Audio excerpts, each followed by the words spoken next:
Ia, ia le tua nei Taeao fou. Ia o le tātou polkalame masani nei Taeao taitasi. Ia o le Malū Taeao Faaleagaga. Ai le ia mataina la le tātou whasoa.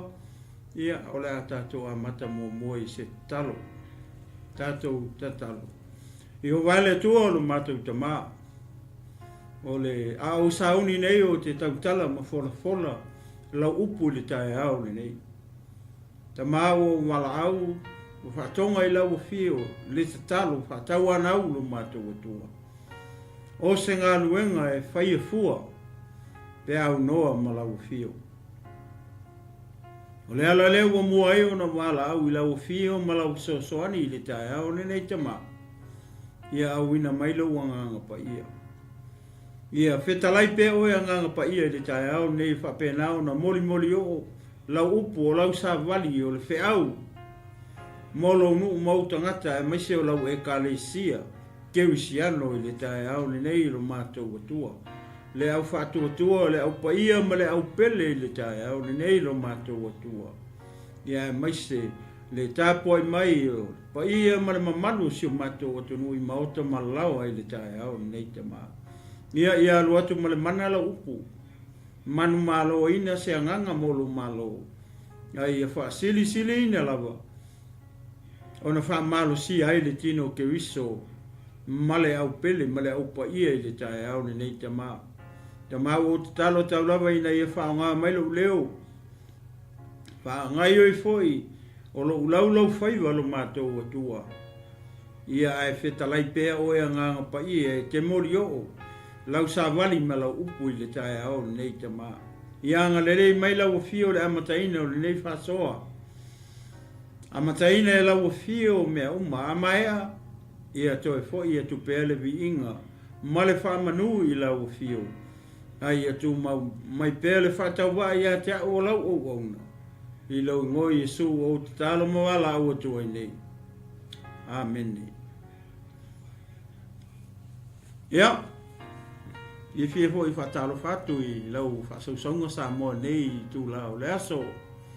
Ia o pa ia mau sa mau whaingata sa moa ia o le a le toe o Iesa o whamitalanga. Wa le toe mawhai se poto po se vave. Ia o na toe o wina o pa ia sa moa el manato o pa ia lava na mai le vau.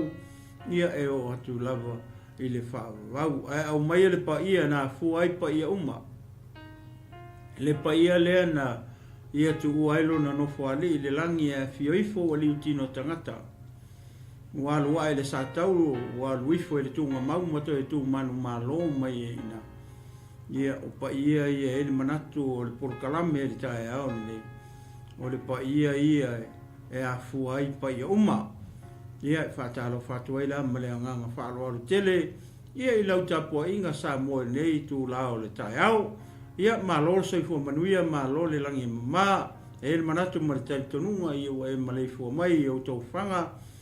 I le nei Taeao fou ai le ngata I leo le wha malolonga o le tātou tapa au I le langi. Ua mawhai e o na tātou wheilo ai I lumo nuu ai leo tua o nuu. Ia I le nei as fou o fo ai wa wha popo e le atua I aso loutou soifua. Ia maso mātou ni iola. Ia e le tua fo I le whatalofa I le au whai ngā ruanga totofi le atua. Ia o lo whapenao na tala whauto I tua wha o Aotearoa Ia whapea turu inga uma o le nei le rolangi. Ia whatalo whatuaila ia te ori tangata o le atua malo wharitua nei Taeao le tatalo. Ia I le whamalolonga le atua ia te utou nei Taeao fou maua la tautou wha. Ia awa ne whawhanga ina pea o le lafu mamoe.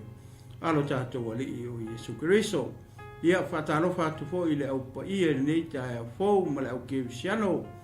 Ia Malo le soifua manuia, Malo foi te talo, en manatu o lau te talo.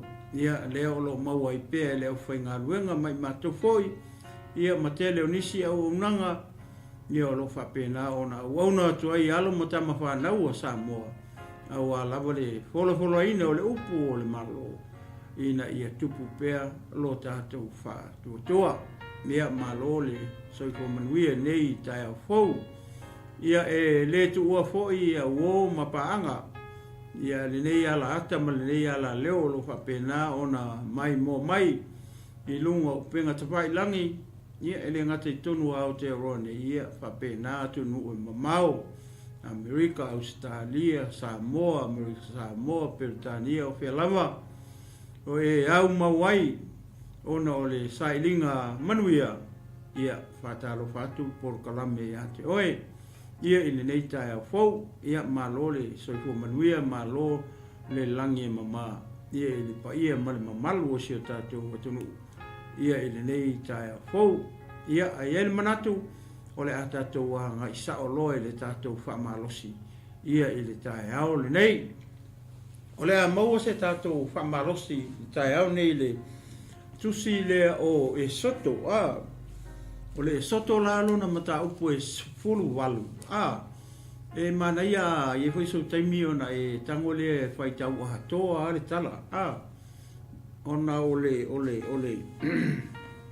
ole tala lea e luas fulu malefitu ia ona foi upu bonga veses a papela e te fia maua pea se se malama foi le atili ile mata upu le ona e tango le fai tau atoa wai le tele ani ona veses foi le mangai o le tala le a le alo e au tau mawhai foi le oto atu foi le i le whamalosi Taeao nei o te tonu au o lo iei foi sefe au au ngā mo tātou uma mai se tino ke riso mai se o le au whatuatua o le au paia ma le au pele o lo iei sefe au tāua mo tātou tonu i a tātou ai le tala lea o le tala ia mose o mose ma le nuu o le atua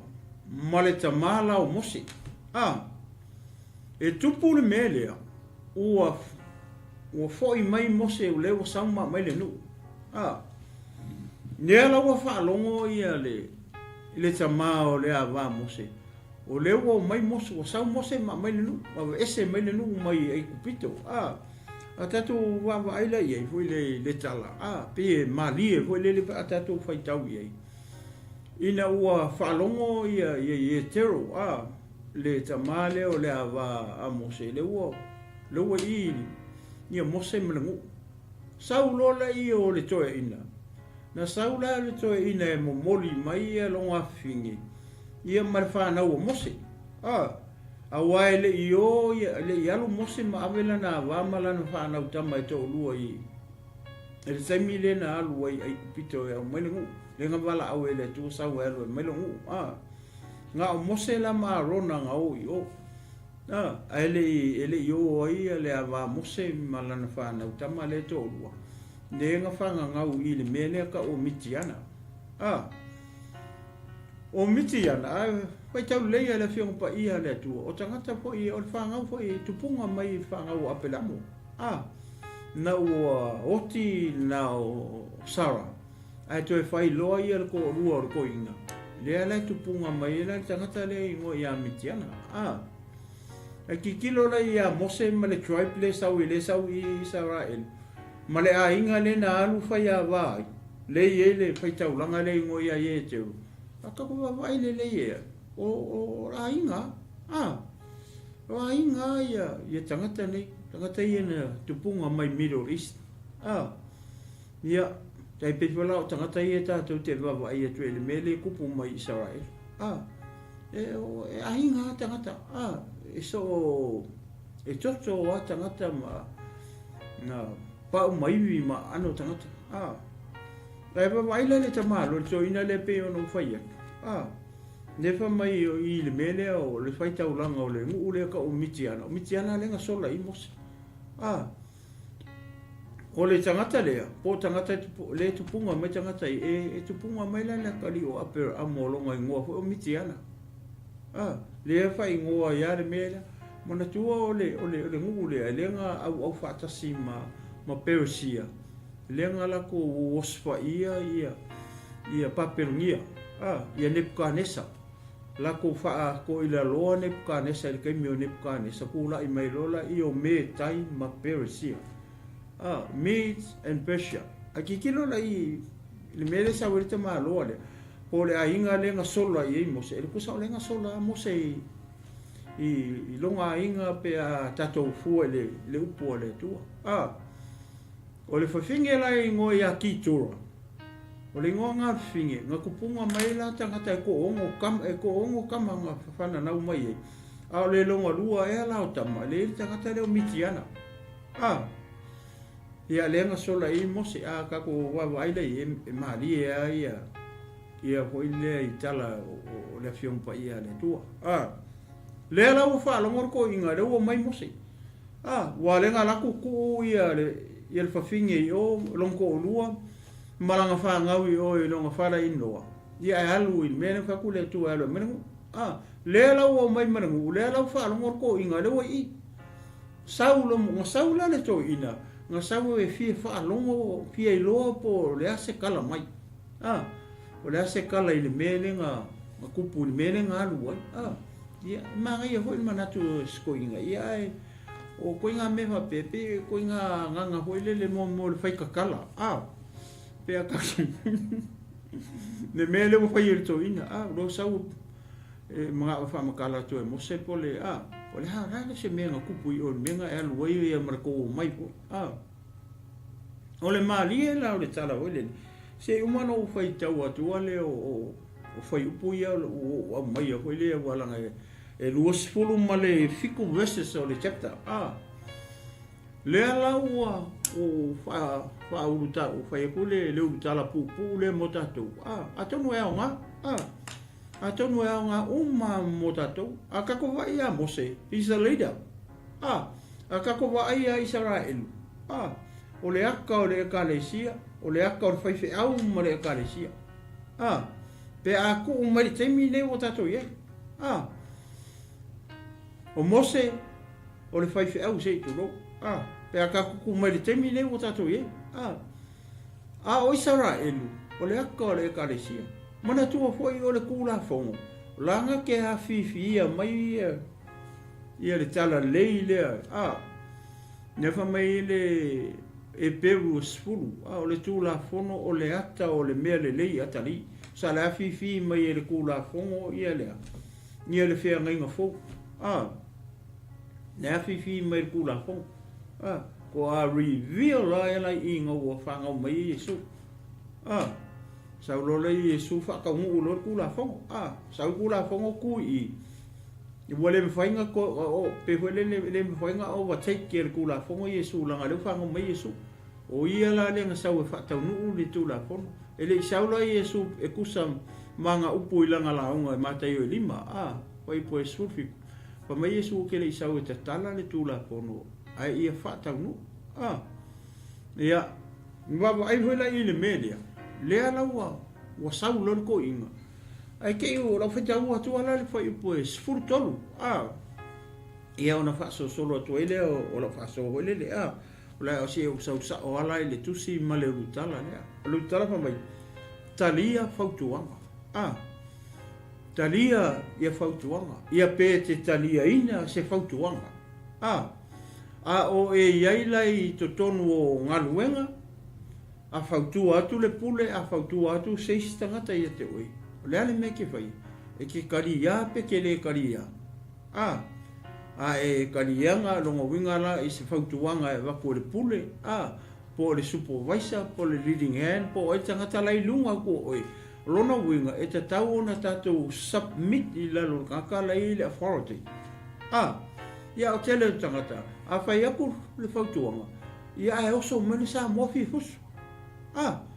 Pe o le whalawilawi na o le mea le tupu nei. O le te leo se awa o ngai tonu o le mea lea. O le tala le a Mose malengu. Ma le saula o le tama. Po i lele o lana wa. Saua ai e le mea le whai Mose. O ila le na fautua I lore ko inga ya Mose. A wale ki kilo hokun ko inga. Tole, e whai mai ara Taeao. Se iau o anga ngoko la. E whai whawhea. E whai ko kasi e Mose ngā ruanga rea. Mo aila le maa nei o le mele. Pe o ona fai atu fautuanga le ko inga ia mose. Le me manga i le tala le ia kia. Le ke leo le o onga le i. Ia pei kako o mose. Pei oe o mose. Pei tātou o mose. A fai tu lou sa mua malau whaafongafonga le Taeao ni. A whapea o oe o se kai, a wha tu lou. A whapea o oe o se au auna le atu. E iei fo ilesi tangata e sau fau kua haku ia oe. A fautua atu la seisi au onga po seisi ka maa po ai lawa i lau susunga. Wai a mose. E le ke enga mose fautuanga ar ka maa o longo. Nga kalia le le mose le i lalo fo ipu le fufa. A le la o fai tau atu fo ipu ia na faso solo atu e lo le o le faso e Taeao ni. Te fia mata mai lai fo ipu e skulu tolu. Papea la fai tauina. Ua o fo i le Taeao. Ona nofo leo mose e whaamasino i le nuu. Ua lau tutu fo i le nuu i lumo mose. E afua mai le Taeao. Ua o ile afi. Aso a koa o fai le lainga. Lau kuku le ngu a koa. Mai le Taeao. Se ia o ile afi. A ki kilo o ile fai ala ngā luanga. Ngā o mose alanga ke fai a. O le ala ngā luanga mose le fai. O le whaamasing o ngu. O mehi o atu le nu a waku o le li leo ngā o iara po. O le li leo o oso male. Mala o sa pelu se i kulo. O le li leo ngā oso mai i ngā o ia kulo. O mehi a le fai mose. Ai fai ko kasi. Le ana ua laku ko inga ki kilo ku iei. La wa ia ku. O longa winga. Pe le ua oso le alofo ia ie teo. Le wa ia ku iei. I le ko alua o longa finge mana mele fai ko kasi. Ai a maka i le oso alo la le Taeao. Se ia o nga koe ngoko aku le la le afi. Le a fai mai arki. O vai ele. Le polonga le fai mose. O manga mai o. Le wo mai i. Le wo fai le ngā luanga o le whaamasinga o le mua veko kasi. O te manatu ma o tali tonu le chapter lea. E le ke i alu fuar ko inga i o. Ka kou ke leilo. Leilo pe ngā sente le kua i ar ko inga i o i e tero i o. Onga o lea la laku i e tero marfe au. Lea laku i e tero malefe au mai le kua. Leo au wala ku ia i e tero fe au le mea mose le fai. Langa i upu maa ngai a i e tero le fai. E fai le mea lea. O ngai a ke oe leo le tua. Vai upu ora ka Malo. So fai kau ku pena? Wo fo i le Taeao. O na nofo leo mose whaamasino i le nuu. Ua lau tutu fo i le nuu i lumo mose. E afua mai i le Taeao. E o ile afi aso a koa o fai koa kasi e ko inga nga runga whaamasinga o ngu. Ai fai kaule whianga pa ia ale atua. Ile a fai o ka ngaka ia ngā mai i kupito renga sau mose mai. Fai mai e ongo miri onga ka ngaka. Se vaina le kere o ka ngaka. Se kako vaina ki? Ua ilo a fai e le tamā o le awa mose. Mea umana i e whai ai le nuu, o na whai mai ai le o ia. Se a lava le nei mea o lo e whai ai le nuu. O lele mea ke whai a ko kasi e nuu. O lele mea o e whai a mose. Lele mea o e whai ko kasi, o lele mea o e whai ai ngā o oe ringi ngā ruenga whainka. O lo whaamasingo o leo le nuu ngā o oe. I le aso a koa, mai le Taeao, se i o i le fiafi. O le ase, se a o onga mo tatou, i te tonu o le ekalesia ke riso. Pe a whai o oe o le whaife au o le ekalesia. Pe a whai o oe o le tai o le ekalesia ke riso. E ke fie whai ko kasia? Pe ke mga o mia ngisika ngaka ko ke ngā lue whakas. So se ekalesia, so se ngā luenga, o le matua i mangingo le lei, tu lo sa mo Malo whaafonga re kai au ni. E le mawhainga whai kua kasi e whai whi au se kurou. Po le au aunga le tua. Le anga o inga mafua mai e. Ia o le alua. Ia o kele whai o ngisi ngā ruenga le e. Ia ngā whai whi au a marong ko rua marang whangau ko. Ia lai whai ia. Mai whai lai e. Whai mai. Ona whai mai e leo o ia. Sea lava le nei mea o lo e whaia i le nuu. O le ale mea ua e nofo toa tasi ai. Le ale mea ua e whaia ko kasi ai le mea le nuu. O le sea o ngā mota tau lau whainga runga pa ia le tu. Ai maisea o kou whaife au se i tulou. O kou o leaders. E me whaia ngā o se e kare sia se i kulou ngei kai omari ngei lau i kuas.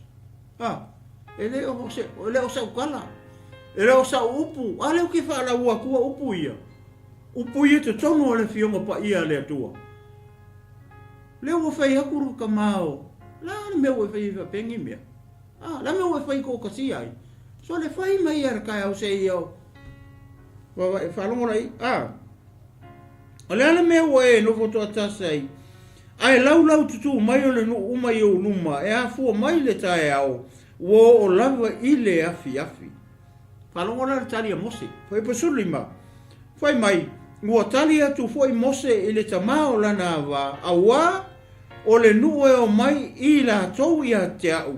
La tau te sa ili le atua. O le kani lea mose. E o mai ia e sa ili le atua.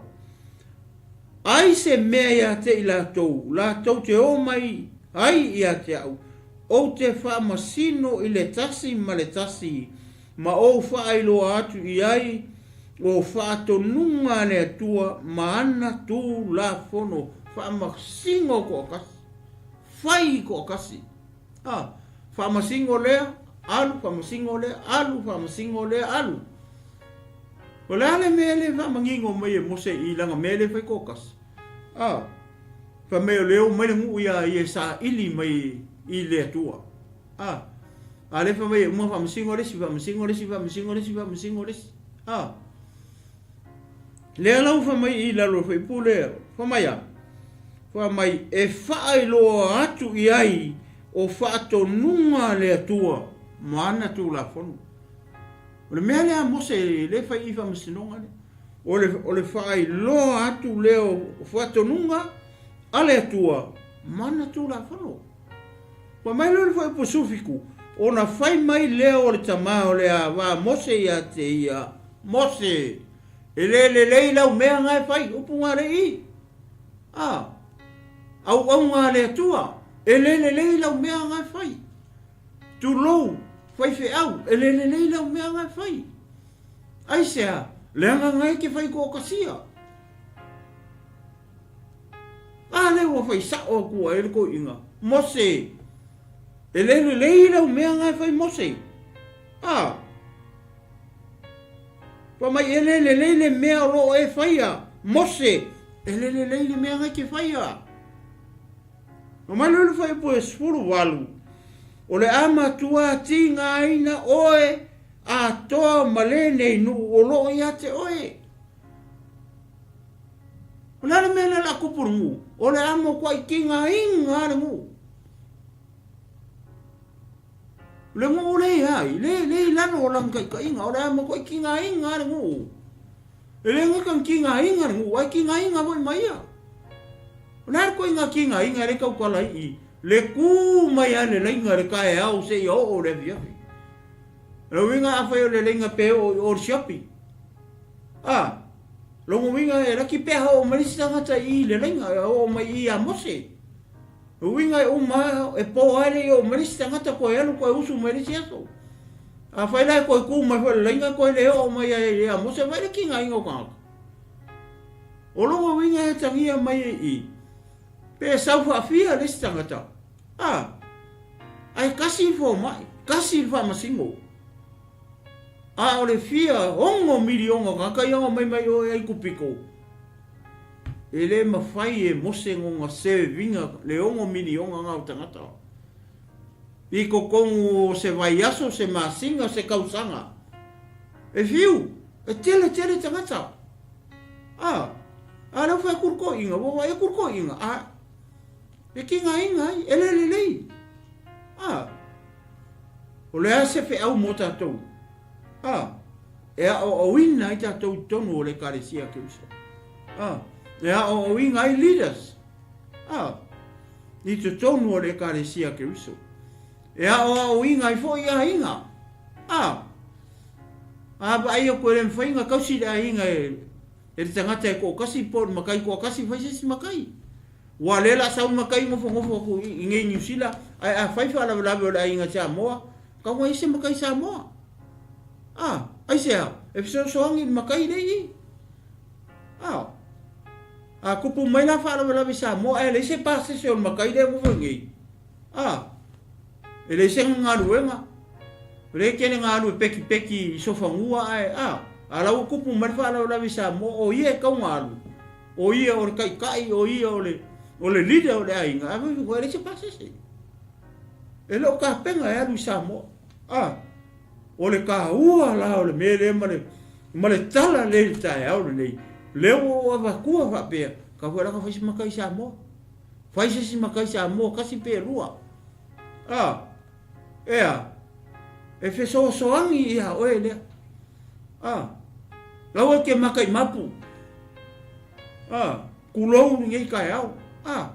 Wa le ka umanga o mele i le manga oi ia le va musi.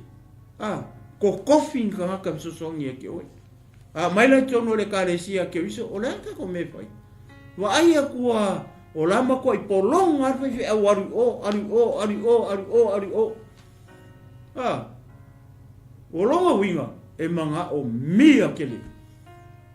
Ia le to tofi o nkaka e soangi ia mose. Tato wa aila e lesi fai tau o tupea.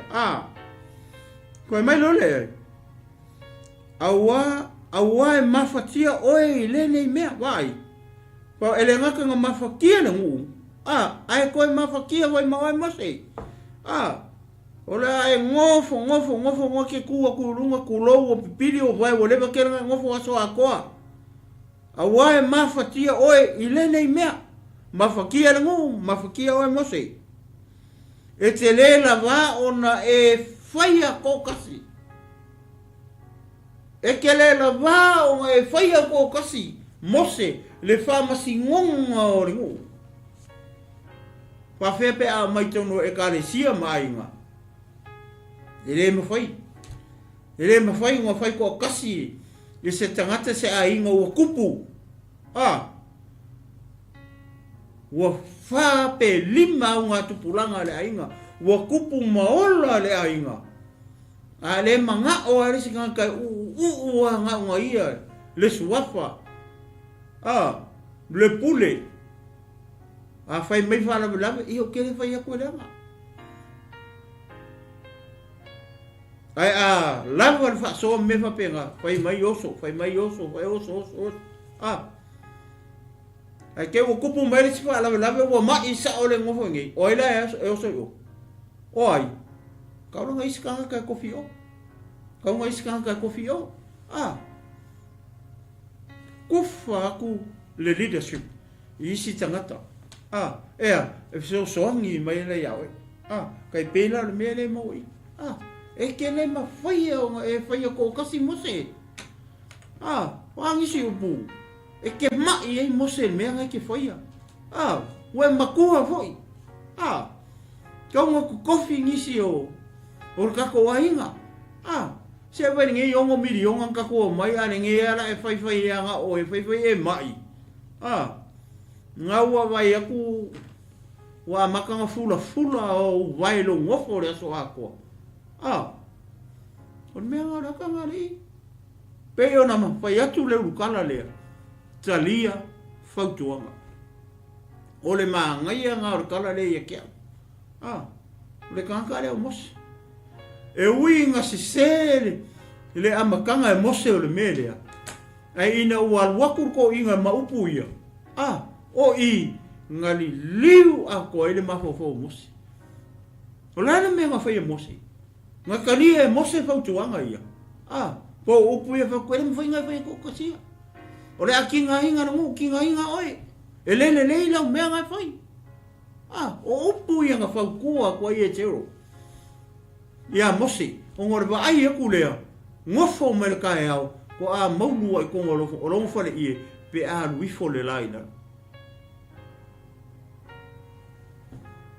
Le alo whai kupui? Ke re mawhaia. Ki kinga hinga ai, kinga hinga oi, kinga hinga ngongu. Ke kako wa ai la ia.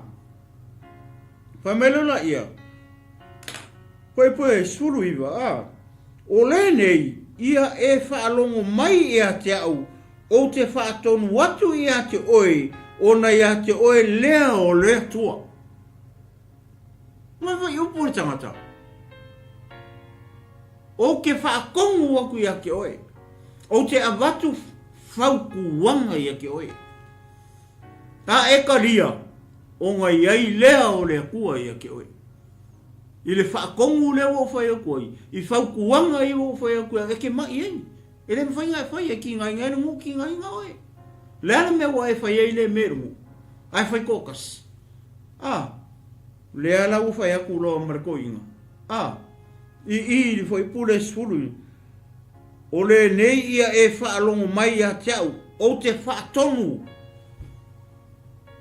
Le ala winga. Rasi si winga rupu le whaatonu. O ke avaku ia ke oe whaukuanga. Ia e kalia whaukuanga le ua avaku ia oe.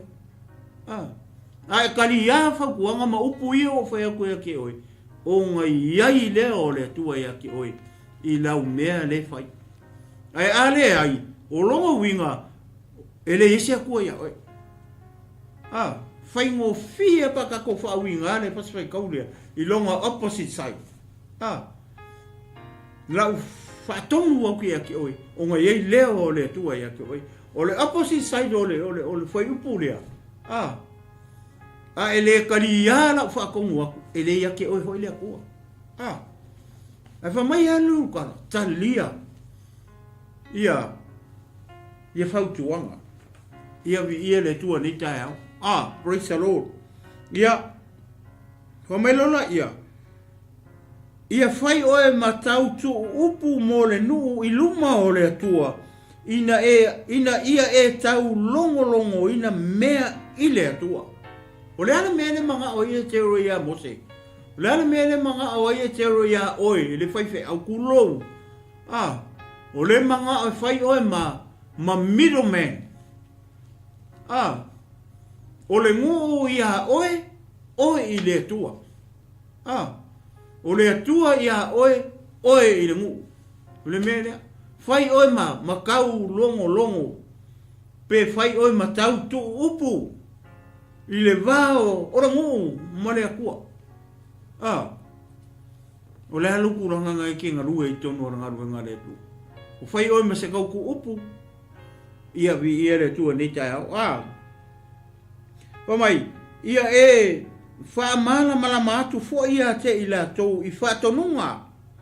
Ma tu la fono, ma whaelo atu ia te I la tau le ala la tau te sava wali ai. I mea e whai la tau te whaia. O I le whai upu e lufu kasi, leo ke fia abaku ai. Le whai upu le lusu tasi, ma le whai upu e lusu wha. I una wha unga toi lero tatou whamarus. O upu uma ia, o upu alofa, o upu fautuanga. Alo whara in loa. E ke fia kari ia ni faukuanga alo whara in loa e whai atu ia te oi. E sen maa ngai o kako whaalongo I kako whara in loa. Ai maise tangata wa loa le soifua. Wa umilo lako soifua. Ili soifuanga ngi. A karangoa merko inga. Ko I leo wa makua. Ai whalongo I lana talanoa. E ese a marakarangoa. A kanga kakara wou. E ese a le maa ngai o lau whalongolongo. E mea la ngā le kupu I. Pe o le kasinga haka o le vaenga le I. Whai mai lola ia. Whai upu la e lusu tasi. O le whai upu la le te pia. Whai le maa ngai o le whai upu le lusu kasi. I fautuanga la ia nga ave ia. E tero ia mose. Whamai, ia e fili foi ai le nuu atoa. Israelu uma, traipes fulu ma le lua o Israelu. E fili ai la e mose, ia le tua ai ngā tangata, le mangao ai, ia tero. A wai kilo ia le message le, ma mea ia, o mea mea le kua. A lenga i loi lunga i kana inga whai i. A e whaalongo i la whaakongu aku, o ngā iei leo le atua ia oi. Na leo le whai upu la le lusu kasi, le la wha mai. Hamai, ia e fili foi ai le nua ato ni tangata Israel uma, fili nua ako. Leongo milionga leongo mai o. Ore so inga, e whai so inga kangaka le ka umai. Ore tangata mua. Ore o tangata loto te tele. O tangata loto te tele. Ma ngai ia. E leo loko ke le voi le misa akumalea. Le ai. ਪਰ ਮੈਂ ngaka o loko vale. O le tangata loto tele. O tangata ngai submit I lalo le o le leader. Ka ngaka loko kele. E sau submit mai lalo mose. Me ngaka o tangata loko kele. Te usikai o lani me whea koi mose pai oso. Lani me whea koi mose alu. O le tangata whapenga le I maranga le. Sa ola whapenga. O e manatua. Praise the Lord. Ia o kele ka ua ku. O karia o e masu e wanganga whanongo so e tangata lea. Sa makua submit I lalo mose. O le tangata na. Le kangaka ngā le ngā ia wha o ora mu. Mea ngā ka o tangata loto tele. A le wha mai I ko inga. Ia e fili a Israelu uma. Ni tangata loto te tele. E whape nā foi la le ekalesia ke riso. O le mea lea. O tua I ngā tangata ia. E le wa ai e le au whai ngā ruenga pa ia le tua. O ka ngaka I ke le loko. A le un ngaka hole ke le loko. Ia a le mwhaingo la ko whaia se mea. Mo tangata foi le loko kele wha vale valea. Pe loko ele lea e loko leanga. Wai kele ko inga loko. O le loto te tele le kaukala I. O le tangata e ilonga loko I le ngā ruenga le atua. O le tangata e ilonga loko I longa leader. O le tangata e ilonga loko I le atua o Israel. O le ko inga kangaka konguanga le kaukala ia. Ia tero I. Kangaka longa rua, whai mai. Whai upua le luas furtasi. O e mata tau I le atua. Kasi le ko inga kangaka. O le mua o loto tele. O le loto tele I e aluai e le whamaongi o longo saim. Papenga. A ele o le loto tele voi ngā singa kamai le ua. Wa kungo ore koe saulo. Singa mai mea. Paulo. Kusi lo malima re koe saulo. O le si tō inga tangata le kaukala I. O e mata tau I le atua. Oa mai oi tonu o le karesia ke viso. Oa mai oi I to tonu o le nuu o le atua. Le o le se Israelu. Au wheme le kake iei. O le kaku kongo o le karesia ke viso. O Israelu lea. Le ma mai e mose. A le kaimingi o le karesia ke viso. O longo winga o kakau le I. O le vaenga tonu. O tangata wha maoni. Ma ngai e mos tangata wha maoni. O le wha maoni o le fu o le angangpa ia. O le fosi. O e o tangata wha maoni. To inga tangata I e wha le I. I e kari ia e oi. Kari hoi ia. Ki kilo hoi au I tangata I e wha. po feo tangata ia le ko inga kanga le kaukala o ele te mai moa mai leo o ka ua kuato inga tangata lea ia fai karia le oe langa oe fo o ke siano o e fo i o tangata whaatutua o ke le wha masi ngoa kua oe pe kusi e kulo lima ia ki oe le hai e ke kilo lava oe i tua inga tangata ia i unga e loa lea po feo o toinga tangata le ka ua ko e te ro ia mose le toinga tangata ngai i lau fionga ngai i o ke siano ma tangata fatu tu le Taeao ni ia o le si tangata le i mai ino ile mang e ingo ile mang ke lo mor ka mang we ile mamuru sanga meses le fa mai o tangata ino ile mele ka o mang o lo wi o ka lim fo ele mang o la mele fa o la fo avak kasila le jo inga tangata e fai ka ka ri o mose o se kanga ka e maka uki alo la mose o tangata e foi mai kai ka o fi e ko inga foi atu e alo e kaukala le papa la ko mose ka le ko ai sea o le ka ko inga le wori ke le ola ko kala le Taeao ne ke siano male mala fatu to wa ai po feo tangata ia le ye o ye ya o mai ka ko le anga o joinga tangata ia le sa ili mai ele tua i to tonu ola na e kalesia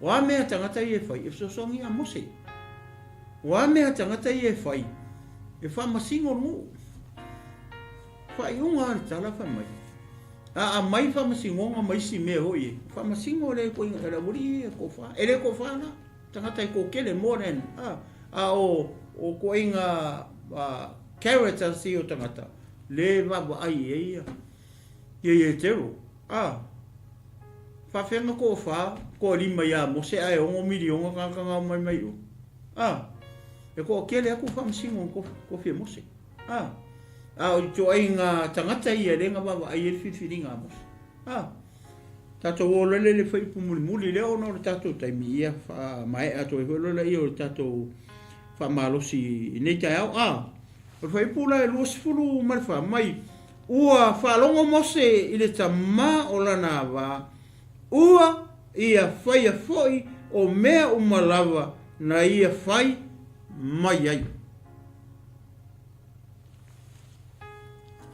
le mero fa mai fai pu le que lo bueno el caco urca o le agua calia mose FAUTUAGA a vai le e fa fon o me Taeao ngi fa malo si Taeao ngi le jo tono le kalesia ke wiso o le fai o le ke nga lu e pe o ko inga kanga ka ia ngo la ua ku ko inga tangata i e fa o longa winga e ka kau o nga kalia e ka ko uma FAUTUAGA i Neng kali e mose, fai pule pa mai o ameni. Esen ma ngai o le mo tangata e loko mau lalo. O mose. Ele fa peha ku mose e ke anu e saula ia e longa ke loa ko kiki a woki o ai kupiko. Ko kiki a woki ai kupiko lo lunga ai sau manga ko mu fa vale fa pema.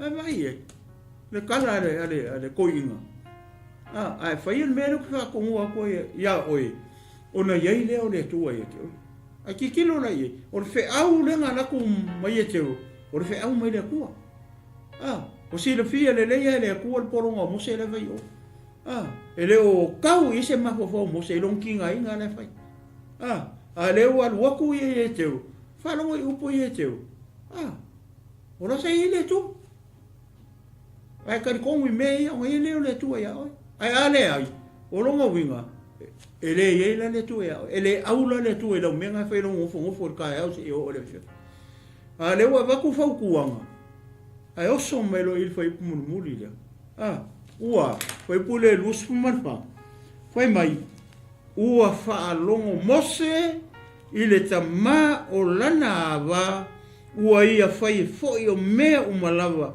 na ia fai mai ai. Amen.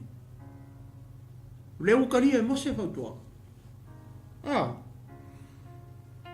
O mga karia mose fautua kuwa kore mose kamalong ko luer. What a story. Wa fea oere ki mai mo. Matato. Ke fia karia ni faukua. Karia faukua. Ai karia fautua. Ngai manguia le. Pa penga fo ya. Na tātou talia fautuanga. We au mai le tangata o le atua e mai laurida. Po ai lava se tangata. Le faukua kuia ke oe. Ai karia. Onga yei le o le atua ya. Vai leu karia mos. Ai ais. Oe karia fautuanga pede. Ie karia e oe. Ke le whamasingoa oe. Whamasingo ai Malo ia Malo. Ke le whamasingo oe. Aore maa ngai o le kala lea. I au na le atua. Kulou le whaingaruenga. O whaife au. O whea fo ngai ki ngarue ai. I ko kongo le whaingaruenga. Whea kurpule o e karia. Langa e karia. Ngai lore o e kewsiano. Ai le karia. Ai whea kurpule o e whaile mele e ke le TALIA. Mai para wale e longa winga. Ele o ia ke o ele ku. Ale ke sau ke loko. Le misi sau loko ia sa o ma la fa ia ku le pule por supervisor ia oe. Fau ku ku o ngaluenga. Le mele le e le ngaluenga. Ia e fadi. Mai para la wale ele o pe o ele se tangata e ke alu loko. Ia o se o onga le mo ka ko Taeao ni. Anga le mele anga pa i o le tu ne so.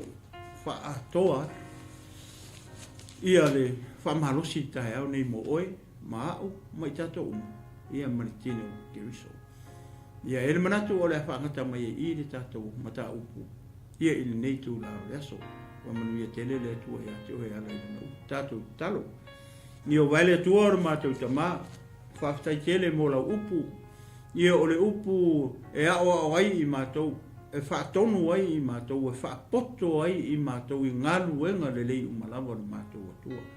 Ta mana ia la upu, o lo pisosoani mai i mātou o le au kewsiano ma le au whaatuatua, umaru mātou atua. Ia o lava o na mātou talia o FAUTUAGA. Ia mātou submit fo i lalo o mātou taitai po leaders o mātou atua. Aua, ia le o lau ngaluenga o mātou. Tua se upo o tau tala iai o le tusa Malū whaafonga tama. Pa maa ngalo mai ia o lau. Ai a fo iatu mea umai lau fio nei tu lau leaso. Vi i ai oe whau. Whamanuia nei ala leo ma nei ala ata. Mese sunga le li pule. Whamanuia fo i lau whai ngaluenga o auto wa mai ma whaasoro mai. La tau te so ina. Ia whiau ma savali o nei aso. Tele mamau o lunga ai so vi inga. Mau se nganga molo malo. Ai siri o na whamaro si ai Leatinuu ke viso. Whamanuia nei atunu. Whamanuia Samoa. Whamanuia Israel mai o Salema nei lawa i tu aso. Ila ngoi Yesu o talu wala o to nei. Amen. Ia mai a te nei Leatinuu Malo ko Mafulu. Ia o te whatu Samoa nei tu lau raso. Tau whasoifo. Samoa.